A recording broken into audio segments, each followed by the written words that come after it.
So I practice over in Pocatello with Joel Beck, Rucky and Beck Law Offices. David Hargraves is in our office. Our practice, 98% is personal injury, wrongful death, and workers' comp. The other 2% are just cases that kind of slip in there. And that 98% includes claims against insurance companies. The title of the presentation is, I think, I'm going to put down Saving Diet. And it's Diet v. McKinley. It's a 2003 Supreme Court case.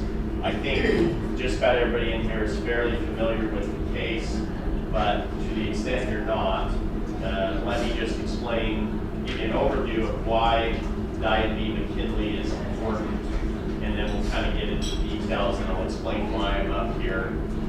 This is the second ITLA conference in a row where I talk about diet. James, Yeah. could we have you move that microphone and so that the viewers on CD and so forth later can hear you? Okay. Thank you. Here.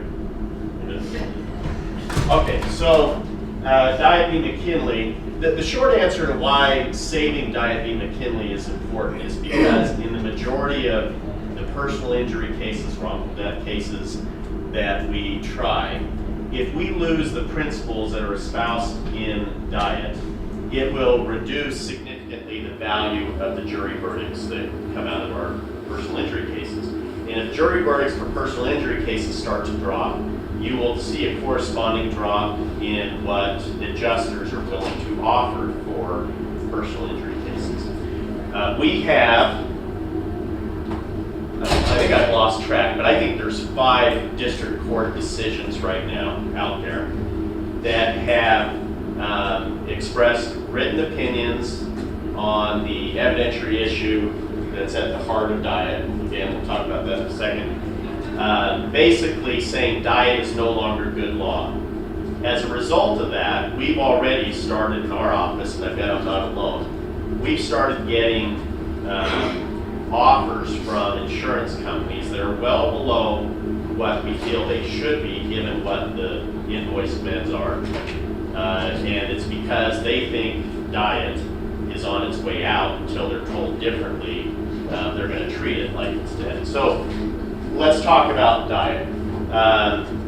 When we talk about Diet, this is what's at the heart of it. The question is, when I get in front of the jury, and I've told the jury all about the injuries to my client, and I'm trying to decide, all right, what evidence am I going to show the jury to prove my damages? One of the things I'm going to think about, of course, is economic damages. And specifically, the subset of economic damages I'm going to show them is what were the medical expenses. I want the jury to see the medical expenses, okay? And what Diet, the principle Diet stands for that's so important to ITLA members is that it's an evidentiary issue. The jury gets to see the invoiced amount of the medical expenses. And then after the jury goes home, in post-trial motions, the judge will ask, okay, I get this were the invoice, or the amount of the invoice meds. Now tell me what was actually expended on the medical expenses. And in other words, what he's asking, or she is asking, is show me the write-offs. And once you show the write-offs, let's say this is what the medical expenses were, that the judge will reduce the verdict to reflect the write-offs being removed. It does 2 things, and this is what's laid out in Diet, is the court decided how to handle that evidentiary issue. The court said it does 2 things. One, the jury doesn't hear about insurance and start to get kind of crazy when it comes to insurance and prejudice one party to the other because they now know about insurance. So we keep insurance out. 2, the reason we reduce the jury verdict to reflect write-offs is so that the plaintiff doesn't get a double recovery because they never had to pay the write-offs. So why should they be paid for the write-offs? Okay, pretty simple. Let me show you a typical spreadsheet. Most of you guys probably do this same thing when you're tracking your medical expenses. This column is your medical providers. We always place our invoiced meds right here. So this is invoiced meds before any write-offs, before anything else. This is invoiced. And you can see the amount here is around 60,000.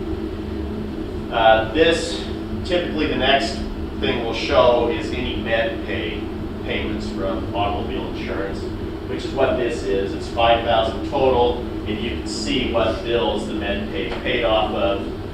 Cigna is the health insurance that came in and made some payments. This column is total write-downs.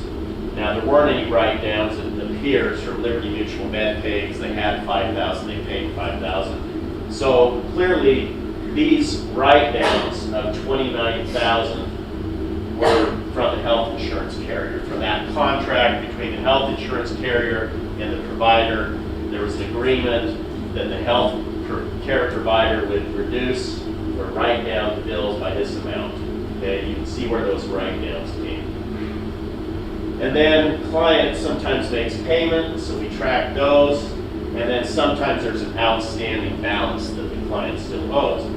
So again, the principle espoused in Diet was Supreme Court said, after the jury goes home, what I want to know, I'm not really worried about what the total bill was.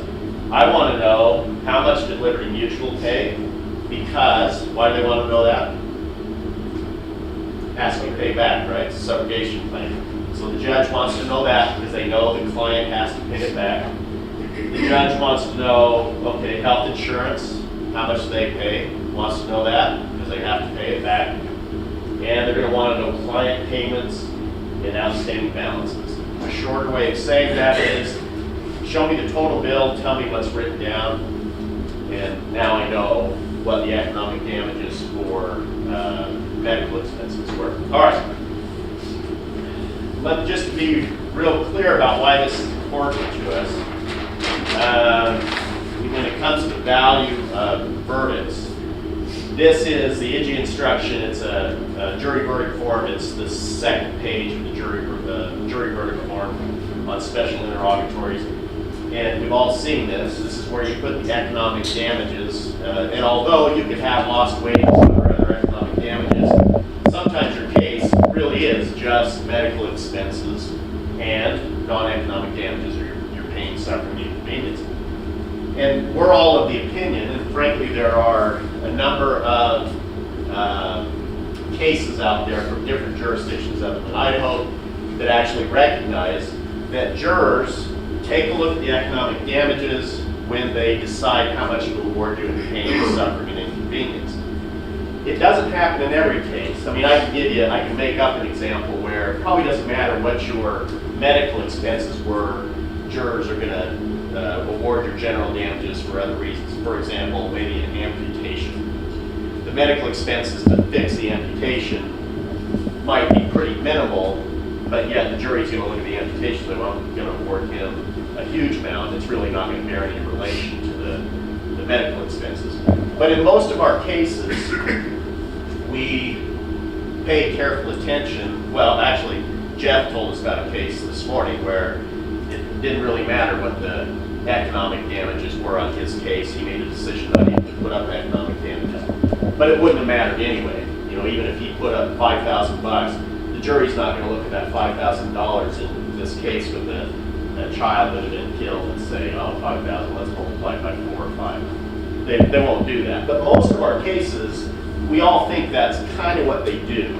They just sit back there and they go, geez, you know, doctor's got 25,000. Let's give the person who's injured 50,000, or let's give them 75 in non-economic damages. All right. And it's just, that's the way we all operate. In fact, the Diet case never would have come about if both insurance defense attorney and plaintiff's attorney weren't worried about that very issue. This fight that we're having now to keep Diet alive would not come about if plaintiff's attorneys and the insurance defense attorneys didn't believe that there was a relationship between the medical expenses and what juries award in general damages. Okay? All right, so that's what Diet is about. Last summer in Sun Valley, when we had our ITLA meeting, we had a members-only meeting, and the big concern that morning, and it had been a big concern for several months, if not a couple of years was this attack on Diet, because we kept seeing new district court cases coming out saying, yeah, Diet doesn't work anymore, it's been overturned, and this is what we should do instead. And, frankly, I think a lot of us were a little frantic about it, wanting to figure out how we can fix this. The reason I am working on this issue is because I just happen to be the next one in the queue. I had a case, with Nick Crawford, and he had already filed a motion on this issue. It's in Bingham County in front of Judge Simpson. And so I knew that shortly after the summer meeting, I was going to have this motion in limine. We were going to have to file something. So we put together a little subcommittee and said, let's come up with some ideas we can put in the brief, and we'll get, we'll be able to take advantage of it, use it in this case, and see if we can create an argument that we can finally get a district judge to come out on our side. So we have 5-0, maybe we get 5-1, and then maybe we get some momentum and try to keep Diet alive. Or if necessary, we will appeal this thing and make the Supreme Court decide what to do. Okay, so that's what we did. I want to see if there's no video. Okay, that's what we did. Nick and I argued that issue. I think it's been about 30 days, really close to 30 days, but we don't have a decision yet. I will tell you, in the materials that you got on this presentation, you will find Nick's motion and his memo in support. You'll find our memo in opposition. We actually filed our own motion, same issue, but I think I just gave you the memo in opposition. And then at some point, we filed a supplemental memo.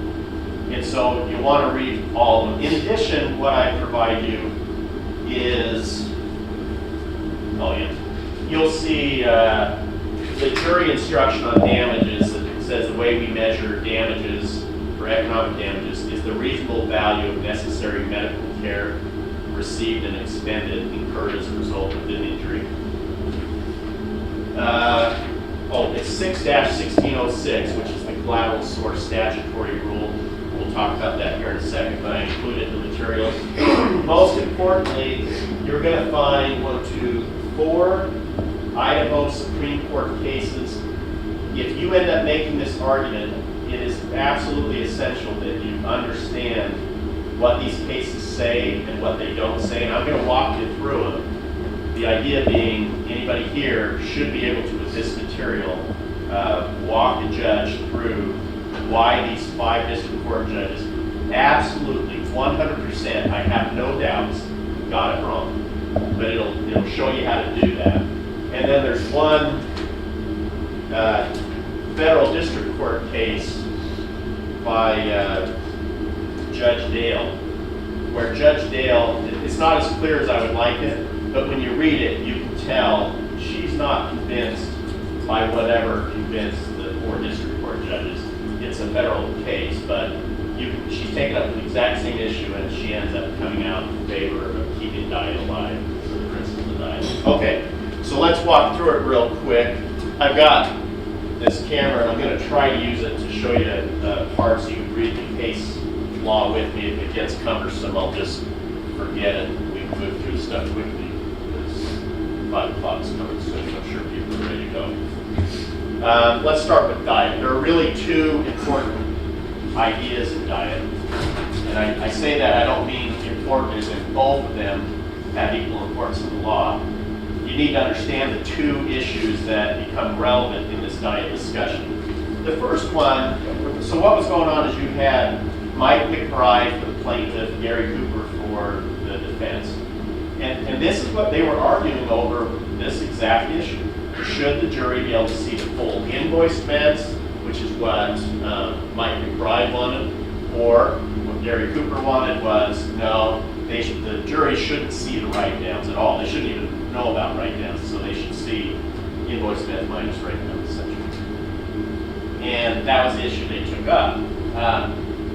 They acknowledged that, Gary talked about it in terms of, hey, district judge, it's only fair that the write-down should not be shown to the jury. In other words, the jury should see invoice minus write-downs. Because if you show them the full invoice amounts, it's going to overinflate, is the way he described it, overinflate the general damages. Okay? So they were pretty blunt about this is why we're here. It's about how much the general damages are going to be. All right. The parties, I assume, and I should ask Gary this, I assume the parties had come to the court, the Supreme Court, in the Diet case, focusing on 6-1603, which is the collateral source, excuse me, 6-1606, which is the collateral source. Is that upside down for you guys? Or is that upside down? That's upside down. So it's the collateral source statute. And it's not real clear, but it will be soon.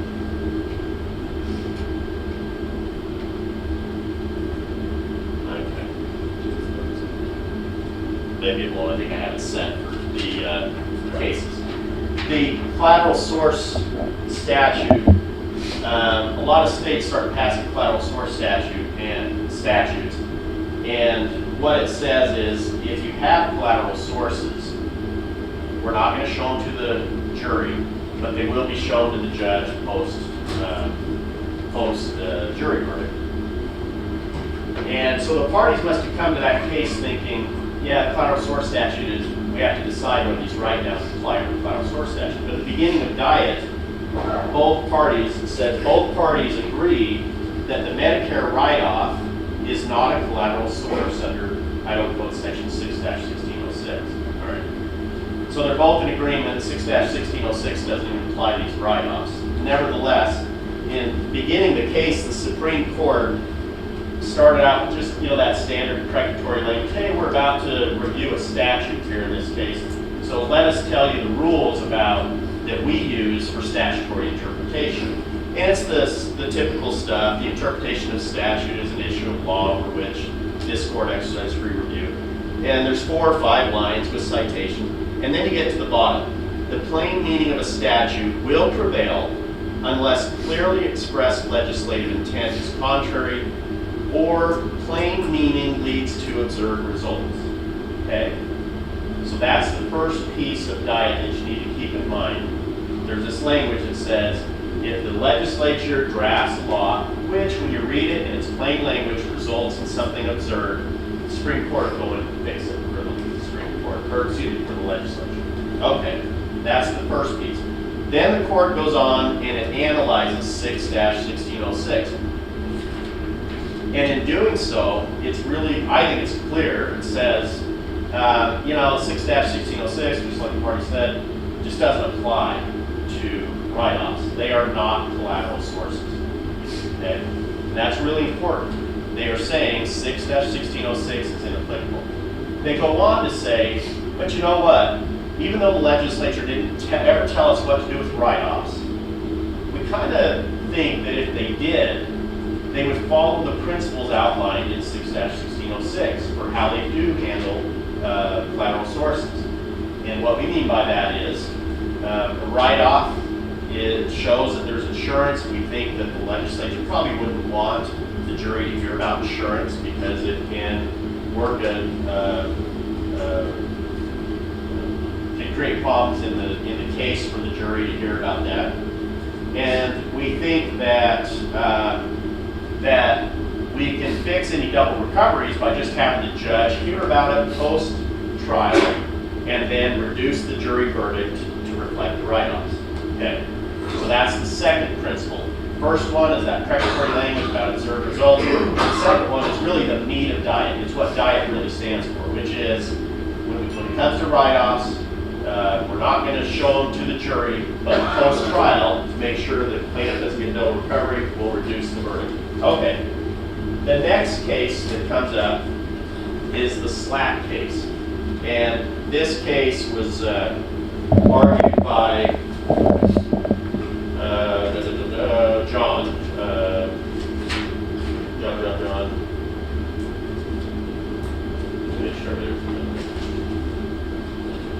John Cluckstall. So John Cluckstall represented the plaintiff in Slack. In the Slack case, the parties were in front of the district court before before diet came out.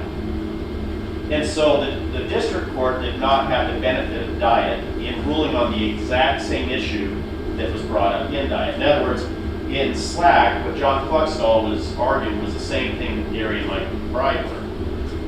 But again, they didn't have the benefit of diet having come out. Shortly after they appealed Slack to the Supreme Court, diet comes out. And so when the court rules on Slack, it says, explains that the district court didn't have the benefit of our decision in diet, and then the court says, let's see, on appeal, Slack asks us to overrule diet, but we're not persuaded that it's incorrect. Therefore, the district court erred in denying Kelleher's motion to treat the write-downs as a collateral source. What you should take from that is the Supreme Court the second time confirmed or affirmed what it said in the diet case, the meat of the diet case. Okay. Next comes Burska. Burska is the case that creates the problem for us. And it's the basis upon which the defense counsel are relying to go to the judges and say, hey, diet's no longer good law, therefore you should do this. Okay.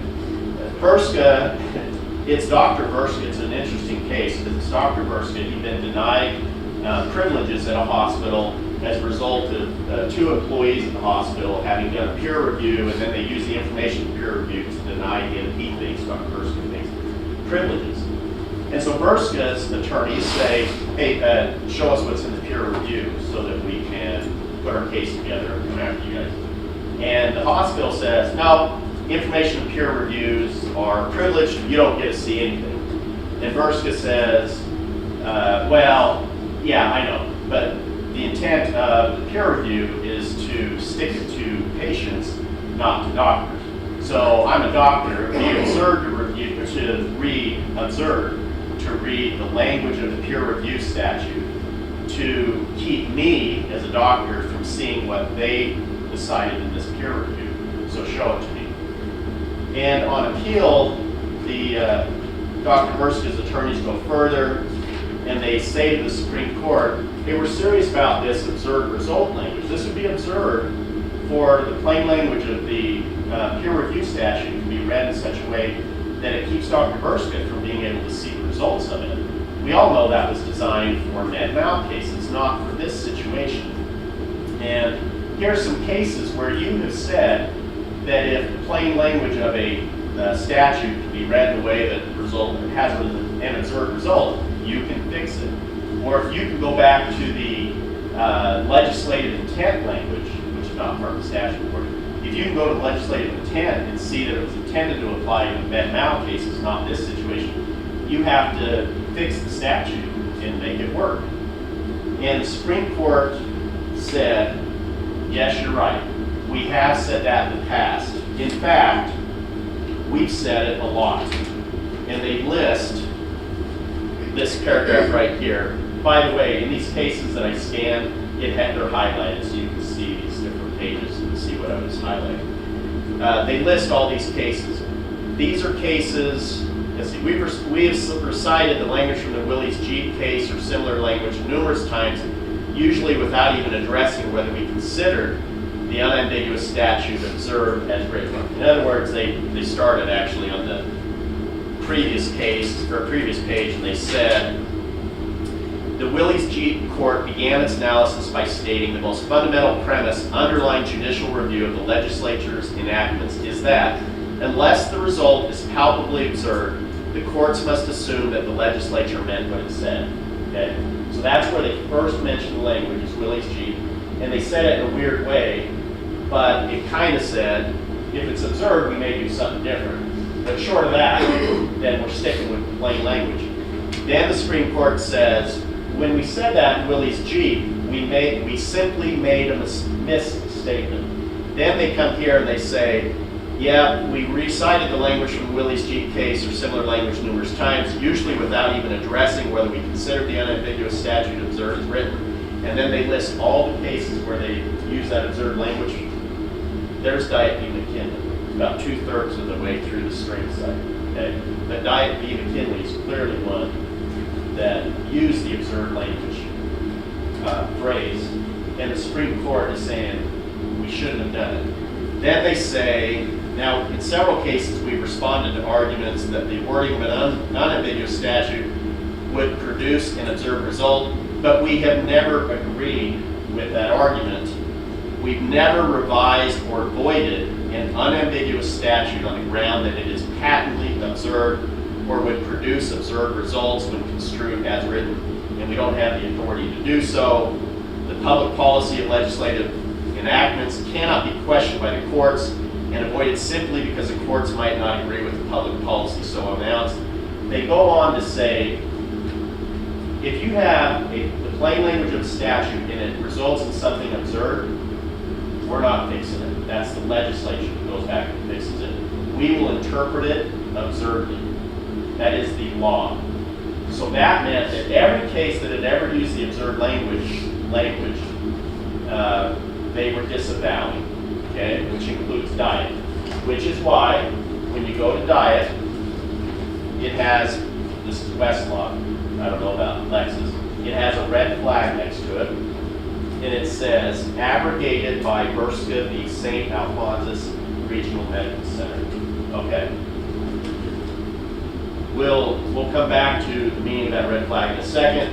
The next case that's important is Carrillo, because in Carrillo, and by the way, McKinley's 2003, Slack, which is John Pluxtall's case, 2004, Burska, the one I just went through, 2011. Now we get to Carrillo, 2012, so it's about 6 months after Burska.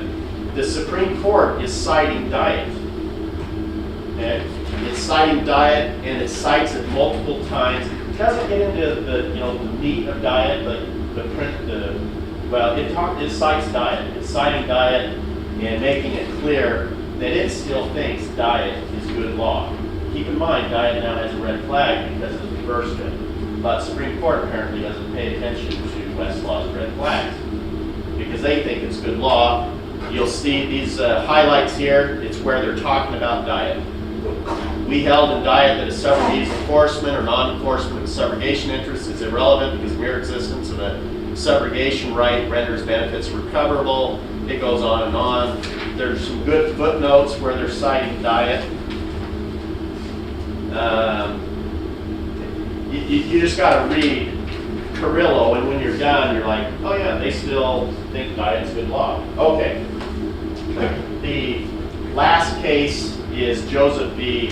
Rogron. It's a slip copy from Judge Candy Dale. It's the closest thing we have in writing right now from a judge that wrestles with this issue and comes out on our side. And they're arguing the exact same thing in front of Judge Dale. Should we be able to show invoice meds, full invoice meds, or do we have to reflect right now? And they argue the same cases. Burska comes up, and it's interesting to read her opinion because you can see that Judge Dale is struggling with this. In fact, she practically says it. She says, look, I'm going to struggle with this some more, but she says, I'm not sure exactly what Burska does here. You can tell she realizes it's something, but in the end, she tells the plaintiff, just put on full invoice meds and we'll deal with write-downs post-trial, which means she's going with Diet. Okay? She leaves open the possibility she might change her mind before trial, but she clearly says we're going with Diet. All right. So now let's hit the meaning of all this. Diet v. McKinley is still good law. This is how you know it. We know that Burska has nothing to do with collateral sources. It has nothing to do with write-downs. You will find nothing in the case that references either. The only thing Burska stands for that is applicable in this discussion is that the ridiculous result, or the absurd result language. Okay. We can't do anything about the fact that Westlaw decided to put a red flag there. Well, maybe there is something you can do. I don't know how you feel that, but it really needs to be changed. Because the principle that we rely on Diet for, that all of us have relied on Diet for years, is still good. Nothing in Verska changed that. How do I know that? First, Kluckstall's case. Kluckstall's case doesn't have a red or yellow flag. It's still good law. There's nothing anywhere that says that the principle espoused in Kluckstall's case is bad. And it's the same principle espoused in Diet. So if Kluckstall's case is still good law, Diet is still good law. Second, in Verska, the very case that the defense relies upon to say that Diet is no longer good law, the Supreme Court makes it really clear when they are telling us this absurd result language is no longer good law and that we never should have said it. They make really clear in Verska that they have never relied on the absurd result language to get into the language of a statute to fix it. We've never done that, they said. It just kind of got into the case law and we just got used to cutting and pasting it. It just appeared again. But we've never really used absurd result language to overturn a statute or to fix a statute. Never done it. So even that case supports what we're saying. Point number 3, Carrillo. A year after Verska apparently abrogated the principle that we rely on Diet for, Carrillo comes along and you got the Supreme Court still affirming the Diet, using Diet as support for their decision. Okay. What questions do you have so far? You read the 5 decisions by the District Courts and Corral? I have read Judge Scott's opinion. How do they not get it? What was that? How do they not get it? Well, I don't know. I mean, you know, I don't think Judge Scott, and I think he's a really smart guy. I clerked with him. But I don't think he ever did a lot of personal injury work. And I think unless you're really steeped in this stuff, it gets kind of easy to get distracted by red flags on a case. And I'll guarantee you what these guys are doing, because it's all Nick did at our hearing. He really had no substantive arguments other than to say, Judge, it was abrogated, you can see it right here, it's a red flag, yada, yada, yada. He wasn't ready for our arguments, so, you know, his reply argument was, really, he didn't do anything with it. But that's kind of, you know, Nick's pretty casual. He does a good job of just doing little. But anyway, he really had no response. And I will tell you, I'm not telling you I think I'm necessarily going to win in front of Judge Simpson, but Judge Simpson was tracking. I had all 5 cases. I had a copy for him of all the highlights, so he had it, Nick had it, and I did just what I did with you, except, you know, when I would refer to a page, I'd ask the judge to go to the page with me, and I walk him through the language. Okay, now I'm going to go to the next case. And so by the time we were done, he got it. Now this is where he got, he asked, it was a really good question. He said, well, but geez, you know, that absurd result language, isn't that what they relied on to then go to 6-1606 and say, well, you really got to read write-offs into 6-1606. It was a good question because he's getting a bunch of stuff all at once, and it showed that he was really tracking what we were saying. But the answer is, no, Judge, if you read Diet, what they're saying is everybody agrees 6-1606 doesn't apply. Write-ups have nothing to do with it. So we're over here in an area as a court. We're in an area where the legislature has not told us what to do with write-offs. So we're in that area where we get to be, well, they didn't say it's been an activist court. We have to do something. We've got to solve this problem these 2 citizens brought to us. So here's what we're going to do. We're going to try to guess what the legislature would do. And here's pretty good evidence in 6-1606. So that's how I responded to Judge Simpson. He seemed to get it.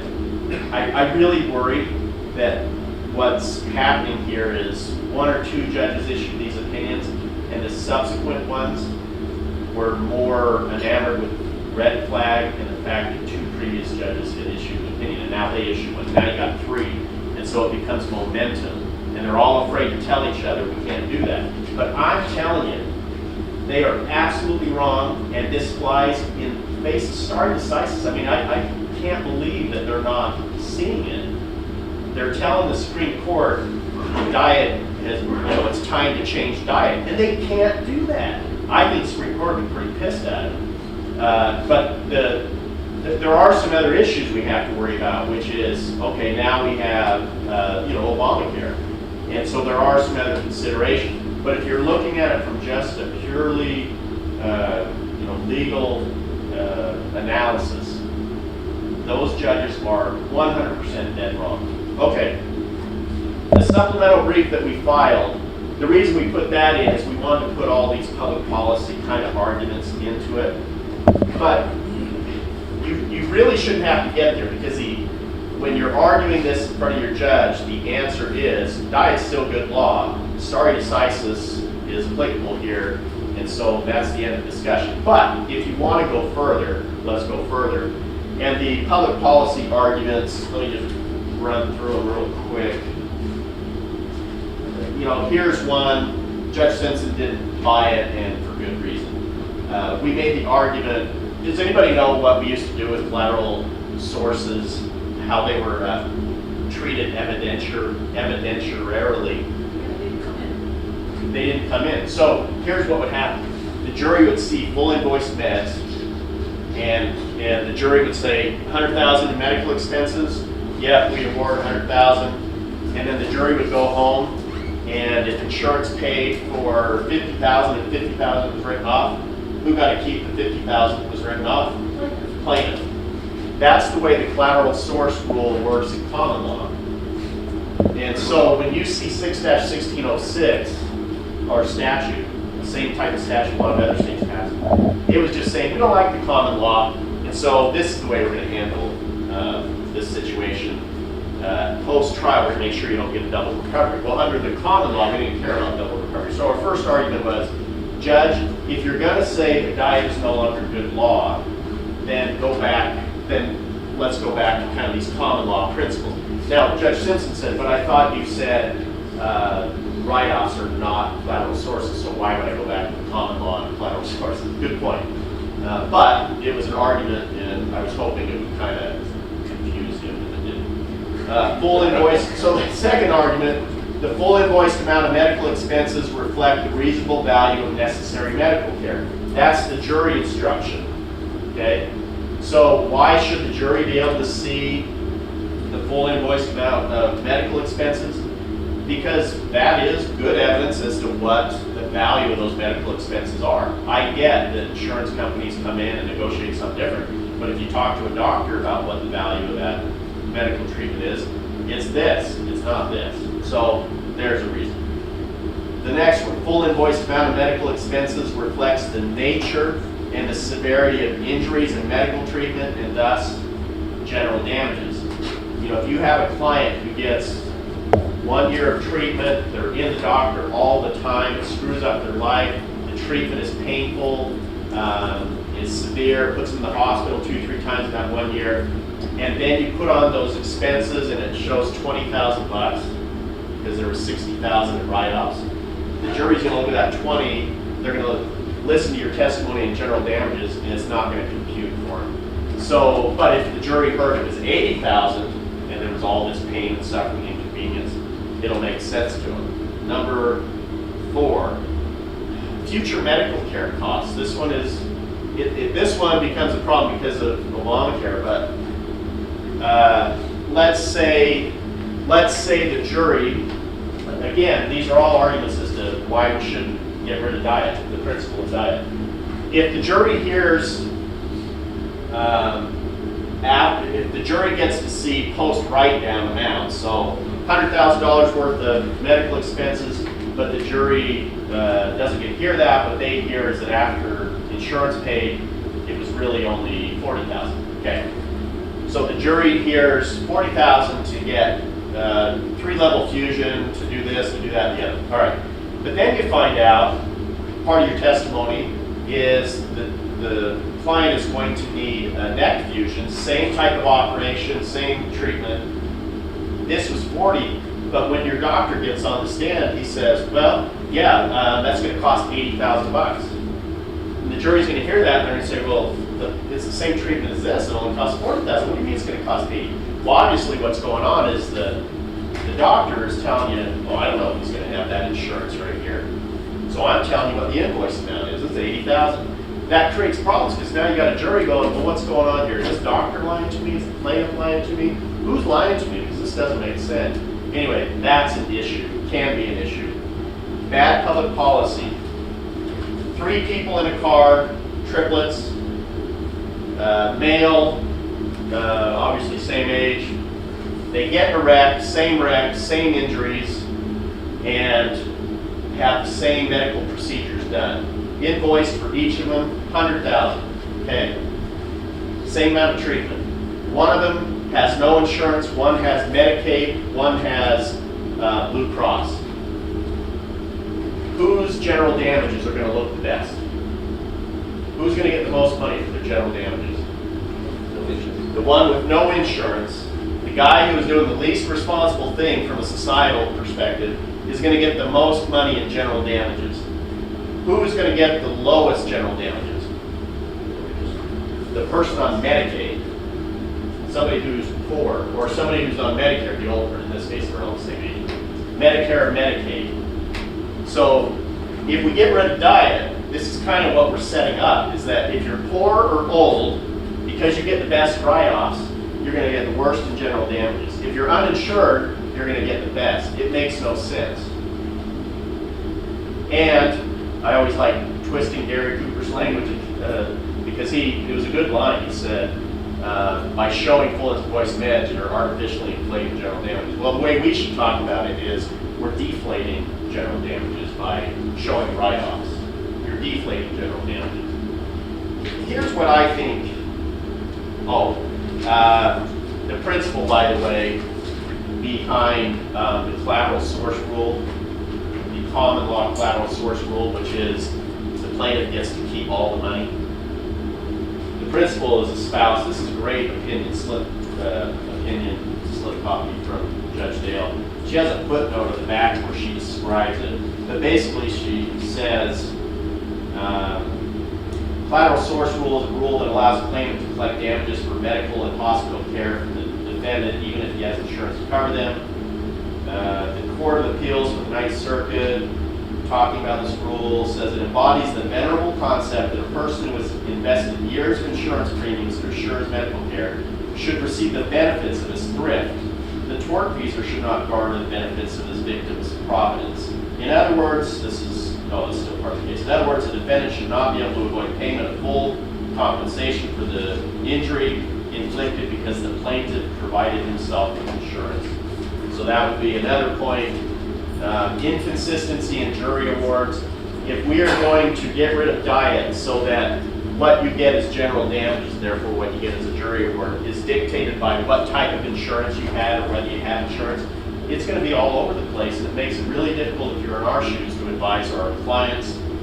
The final one, and I brought this up with Judge Simpson. I said, Judge Simpson, I'm telling you, if this becomes the law in Idaho, is suddenly defense counsel is able to shove information about insurance down the throats of juries, I can guarantee you that every plaintiff's counsel in the state is going to take a look at Rule 411, Rule of Evidence 411 about evidence of liability insurance, and we're going to make every judge read it very literally, because right now what happens is judges generally just tell us, don't want to hear about insurance, don't want to hear about any insurance, don't mention it, don't want to hear about it. You got diet, and you got Rule 411, and it gets too complicated, so don't mention it. Well, if they're going to get rid of diet, and suddenly we can talk about health insurance to our client's disfavor, then I'm going to take Rule 411 and say, you know, Judge, that rule says I can talk about liability insurance. I just can't do it if I'm trying to prove the defendant was liable. But there's lots of other reasons why I can talk about liability insurance. And guess what? I'm going to find every damn one of them. And we're going to talk about it. And I'm going to file motion after motion to make sure I get to talk about it with the jury. My point is, it puts these judges in a very difficult situation where they have to make evidentiary decisions on issues dealing with insurance. Am I going to let an adjuster come in and talk about subrogation and how that works? Am I going to let somebody talk about why they're on Medicaid? Am I going to let a juror talk about, or excuse me, a witness talk about this issue or that issue? It really gets complicated. And after doing all this, I came to the conclusion that although the Supreme Court didn't spend a lot of time talking about the this is why we're doing diet the way we are. I think they thought about all these things, and maybe it was just because so many have practiced these types of cases, so they just knew it intrinsically. But I think that's why they decided we're not going to talk about health insurance. We're not going to let that in front of the jury, because they knew it opened up this Pandora's box and would make things way too complicated, cause too many appeals. And so they stuck with diet, and that's where we should stay. Okay, so that's it. Now, I have the outline. It references page numbers on these cases. In other words, you can take that outline and do the presentation in your motion and eliminate pretty easily by just walking through it. But you have to understand these cases. You got to read them. You got to understand what they're talking about so that you can converse with the judge. But it's there. Diet is still good law. These judges are 100% wrong. And somebody needs to take their case up and let the Supreme Court know that these district court judges they're really telling the Supreme Court, you guys need to change the law. And I don't know, I just don't think the Supreme Court needs to be happy with what we're doing that. Any questions?